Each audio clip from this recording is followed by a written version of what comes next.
How Rockstar created one of the best NPC systems in a video game.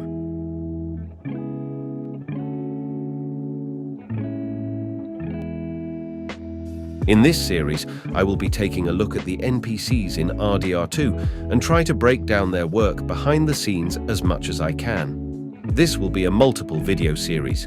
Today, we will start with NPCs spawning in the world and the other nitty-gritty stuff behind it. So let's begin.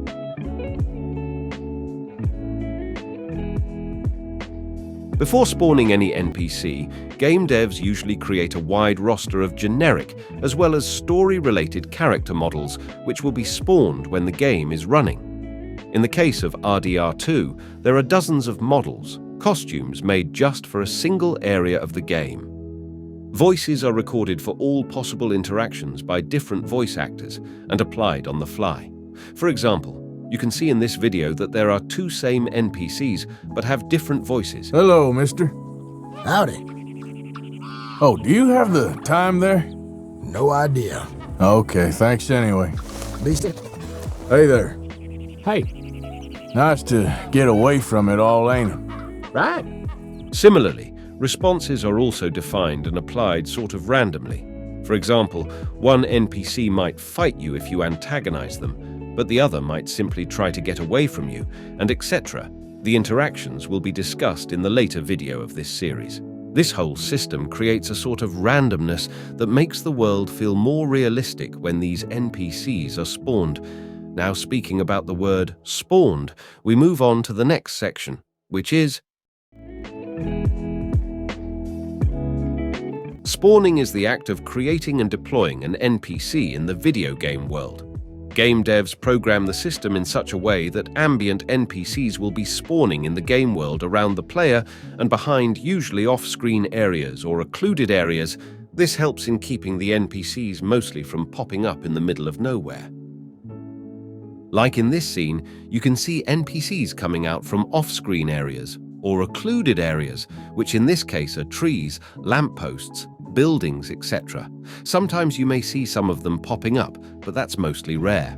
Also, depending on the distance at which the NPC spawns, game devs use level of details or LODs to determine the amount of details to be displayed on characters at a time.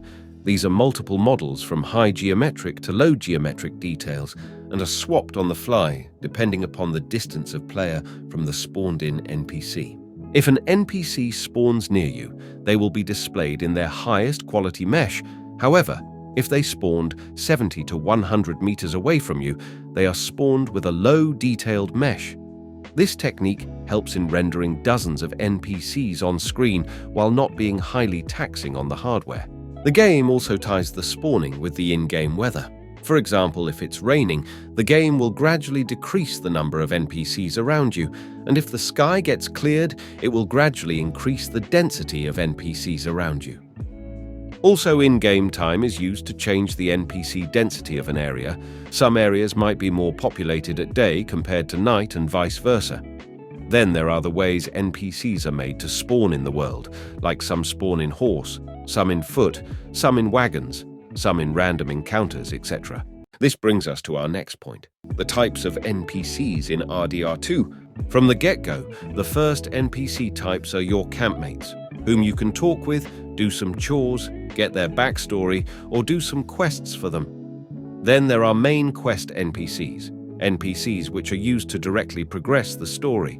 They are found on the map with yellow circles. Then there are side quest NPCs, usually found with white circles on the map. Then there are ambient NPCs, random characters filling up the towns and cities, sometimes found doing random chores or setting up some campsites. Then lawmen are represented on the map with a red circle having a star, which gets activated when you are seen committing a crime. Then there are bounty hunters, shown as red skulls inside a black circle. They come at random times of day to kill you, usually in quiet places of the map if you have a bounty on your head. Then there are random encounter NPCs, usually activated at different times of day, at fixed areas, and as a way to spice up your journey from one point to another on the map.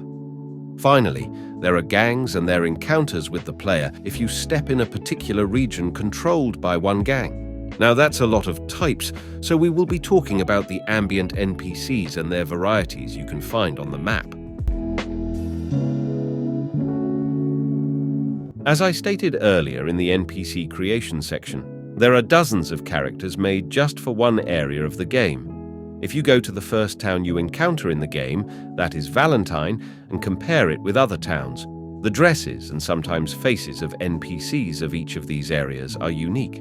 The largest city in the game, that is Saint-Denis, shows impressive diversity among its inhabitants.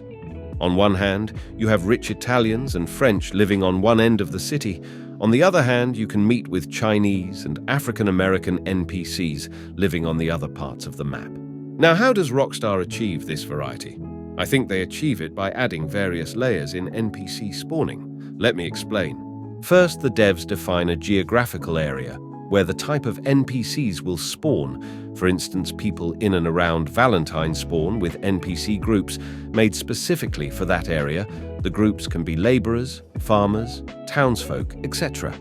Then they further divide it into weapon-holding NPCs and non-weapon-holding NPCs.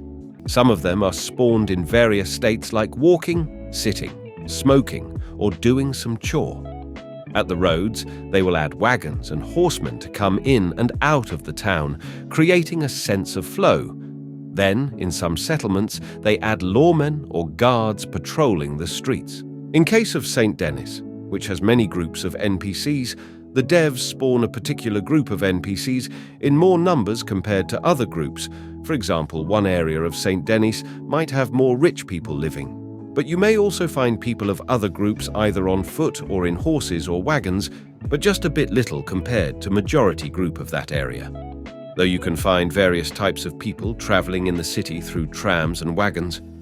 Other example of this selected spawning can be seen in the industrial part. You will see laborers and workers more on those parts being spawned compared to usual civilians. Finally, after all of this, we will talk about despawning. The act of despawning is simply to remove the presence of a spawned character in the game world. This action is done on purpose so that the hardware doesn't get bogged down, rendering NPCs at far distances which are no longer relevant for player interaction, while also providing space for a fixed amount of characters to be spawned around the player. Usually, RDR2 has at max around 140 to 150 NPCs around you. The NPCs despawn off-screen. However, in the case of RDR2, I noticed something peculiar. For example, horses usually despawn at about 200 to 230 meters from the screen, but the game renders the wagons and carts for more than 500 meters sometimes if you keep following them through your binoculars. And if you actually try to find them after looking at the other side of the screen, they won't immediately despawn. The game will still renders them, but they do eventually despawn, creating room for other wagons to spawn around you. Like every other NPC spawning system in different video games, RDR2 spawning isn't perfect. For example, in this scene, for some reason, the game spawned 4-5 same drunk NPCs. NPCs do pop up sometimes, but when talked about overall experience, I think it's still very rare. That's it for today. In the next video, we will be analyzing the interactions of NPCs with the player, trying out different scenarios, and also taking a look at the other aspects of the game in future videos. So if you like this video, please consider subscribing to the channel or leaving a like. Thank you, and I see you in the next video.